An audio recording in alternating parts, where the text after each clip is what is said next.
Right now, I'm currently employed at Security Bank and I've been with Security Bank for more than a year now. Pwede ka naman magtagalog, di ba? Sa ngayon, medyo kabisado ko na yung process kung paano yung process dun sa work namin. Customer advisor ako. Ang work na isang customer advisor is ako yung mga nag-entertain sa mga client na gusto mag-open ng account, yung mga kliyente na merong account sa amin and nagkakaroon ng mga concern or other issues. Sa loob ng 1 year, naging stable naman ako doon sa work ko and nag-enjoy naman ako since maganda yung environment ko. Tapos meron ding mga benefit na maayos tsaka maganda kasi nakakatulong sa family. Gaya ng mga HMO, wherein dependent si Papa. At saka nagbe-benefit siya pag kunyari kailangan niya ng check-up na gagamit niya yung HMO. The best thing about my job is continuous yung pag-learn ko sa iba't ibang aspect sa bangko. Sa bangko kasi, bank kasi yung industry namin sa obvious naman, security bank, which is bank industry talaga. Continuous yung pag-learn ko, lalo na pagdating sa finances. Marami akong natututunan sa pag-handle at saka pag-diverse ng money. Kasi ako din, isa din yun sa role ng work ko. Kailangan kong alagaan at saka tulungan yung mga kliyente namin na mapalawak yung knowledge nila pagdating sa banking industry.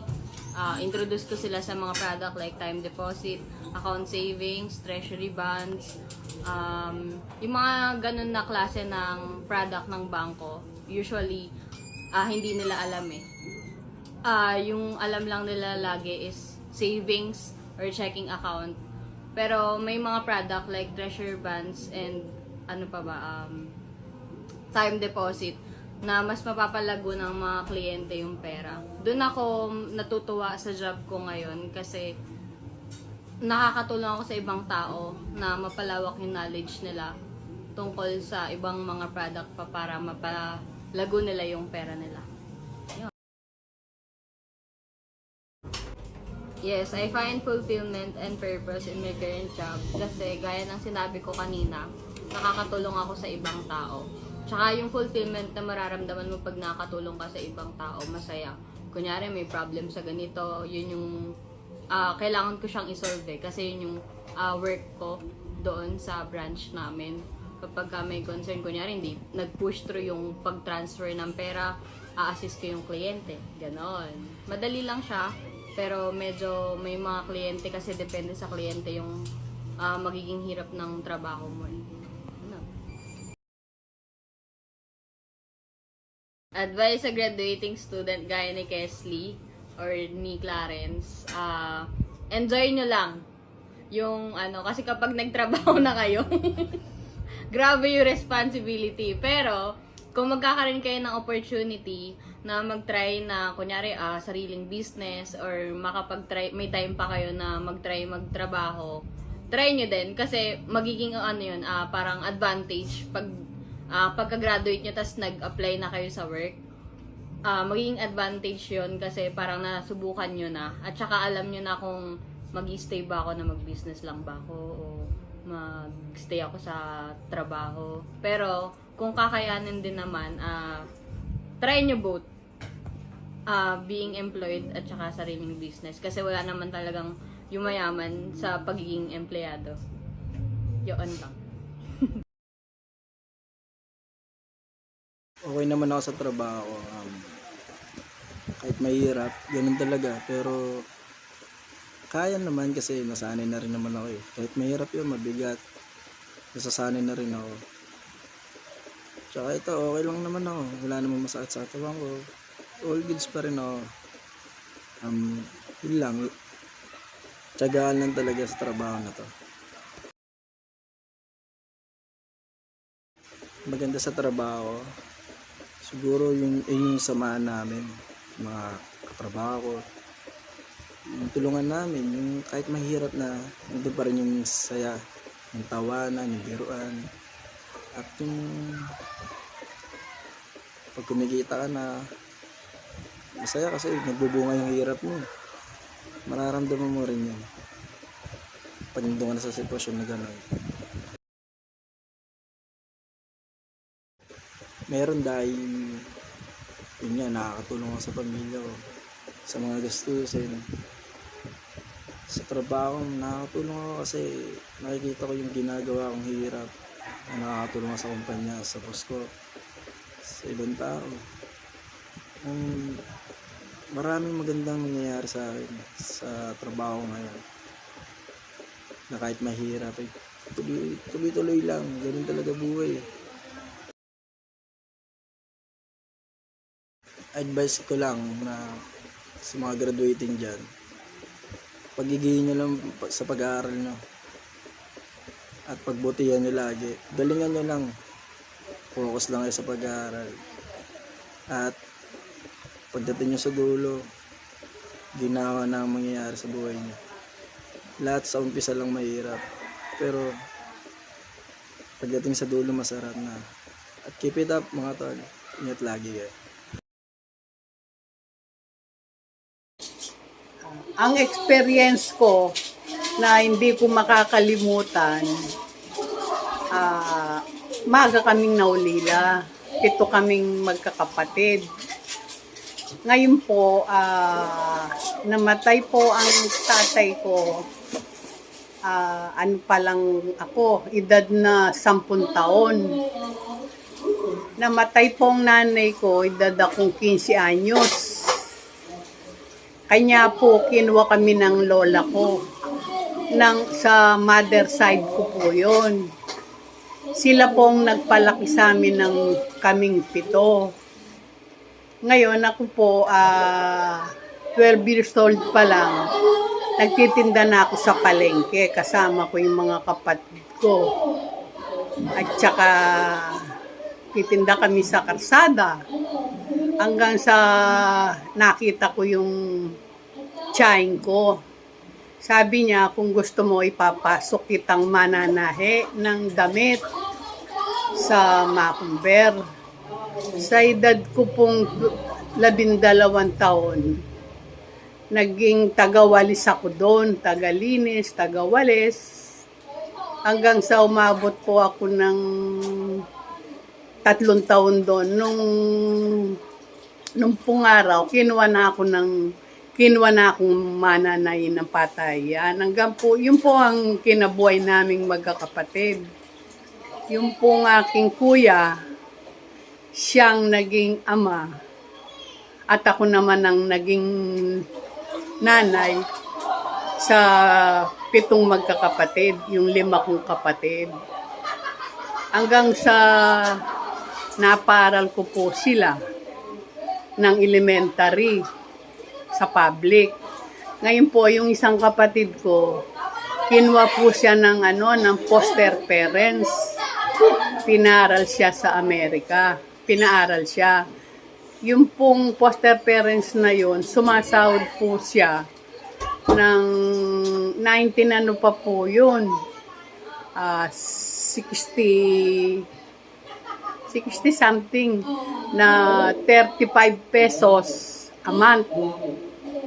Hanggang sa sila po nagtitinda rin sila ng sibuyas, bawang sa Blooming Treat. Sawa po ng Diyos, nakatapos po sila ng engineer, yung 2 kapatid ko na naglalako ng bawang, sibuyas, kamatis, para meron po silang binabawon sa school. Yun naman pong isang kapatid ko, pinaaral niya yung sarili niya dahil sa naging katulong siya dun sa kapitbahay namin. Yung isa naman po, yung sumunod sa akin, kinuha ng lola ko para makapag-aral. Father side ko po yung lola kong yun. Napatapos po nilang teacher. Tapos hanggang sa yun, nagsipag-asawa na sila, kami. Tapos kayong mga estudyante, sana magsikap kayo sa pag-aaral nyo para maabot nyo kung ano man yung gusto nyong maabot. Lalo na ikaw, Kesley. Wala ka ng papa. Kailangan makatapos ka ng pag-aaral. Yun lang. Oh. Karen, sa pagbuti ng pag-aaral, tsaka yung mga kaklase niya, pagbuti ng pag-aaral, ha? Para darating ang araw, giginawa kayo.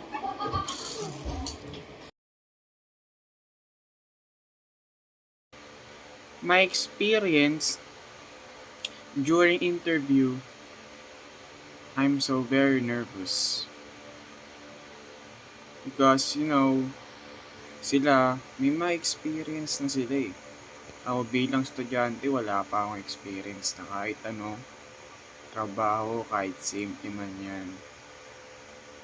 Pero, nakakatuwang mag-interview na nakakaba talaga dahil sila may mga experience na sila. Ano ba naman alam ko sa mga itatanong ko sa kanila. Kaya exciting din siya. Kasi masasagot yung mga ibang katanungan mo na hindi mo alam. Kaya sobrang saya kong ginawa to. At malaking tulong to para, alam mo yun,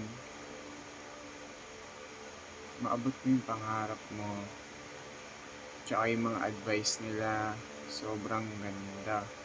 Kahit sabihin mo yung sa blue collar lang, na construction, may inspire ka dahil sobrang sipag at tiyaga nila para lang mabuhay araw-araw kahit sobrang, alam mo yun, napakahirap ng trabaho nila. Tapos yung sa repair naman ay yung pinaka nagustuhan kong interview sa lahat. Dahil doon ko nakita na hindi sila sumuko sa pangarap at gusto nilang gawin para lang makamit yung pangarap nila. Kahit mahirap, ayun yung pinaka-importante mo parte ng success, yung paghihirap ay natutunan ko. Kasi pag sa paghihirap sumuko ka, hindi mo maabot yung gusto mo. Tsaka yun, ang sarap sa feeling pag na-overcome mo lahat ng paghihirap dahil ay na yung simula ng success sa buhay mo. Kaya super talaga ako na-inspired sa retired. And halos lahat naman sila. Okay lahat ng sagot nila. Walang tama o maling sagot. Kasi yun yung perspective nila. At yun yung mga gusto nilang ginagawa. Pero yung iba, napipilitan lang gawin yun dahil kailangan nilang suportahan yung sarili nila o sustentuhan, gano'n. At kailangan magbigay sa pamilya dahil maaga na ulila. Pati isa na interview ko isa sa construction worker na kaibigan ko, ginawa niya lang yun dahil kailangan niyang buhayin yung sarili niya dito sa Maynila kasi tiga Cavite sila, doon siya nagko-construction. Nauwi lang siya ngayon dito dahil alam mo yun, kailangan niyang dumiskarte dito, hindi pwedeng tumambay lang siya dahil Pasko. Dumaan siya dito para makita kami mga tropa niya at pamilya niya. Yun lang. Sobrang saya ng interview na to para sa akin. Malaking tulong to para maabot ang mga pangarap ko. Yun lang.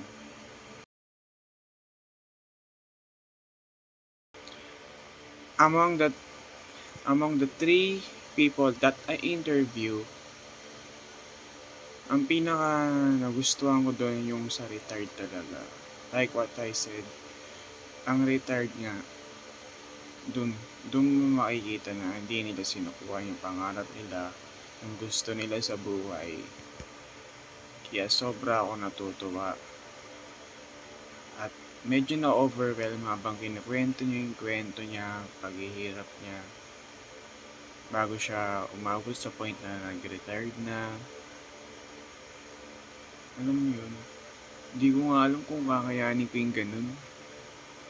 Pero wala namang masama. Kaya Pero yun talaga yung pinaka nai-inspire ako. Grabe kasi yung kwento ng buhay niya, kung paano siya nagsimula doon, kung paano niya, kung paano siya, kung paano niya nilabanan lahat ng struggles bago niya makamit yung gusto niya sa buhay. Dahil masaya siya doon, ayaw niyang tantanan. At kailangan niya mag-provide para sa pamilya niya, kaya hindi niya sinukuan kahit sa una mahina. Kasi ano siya eh, that actually lola ko siya. Grade grade 3 pa lang nananahi na siya. Nakapasok siya sa mga kung ano-anong trabaho. Tapos hanggang sa nagsariling business na siya na gusto niya talaga. At ayun yung nagpabago sa buhay nila. Na dati isang kain lang sa isang araw. Tapos yung mga kapatid niya nagtitinda sa palengke. Hindi mo akalain na ganun. Lahat silang magkakapatid naging successful dahil sa sipag at tiyaga nila. At ang lola ko yung nagsakripisyo para maabot ng mga kapatid niya yung pangarap niya. Kaya siya yung napili ko rin interviewin dahil sobra akong saludo sa lola kong yun. Kaya wala akong masabi na sobrang galing niya talaga.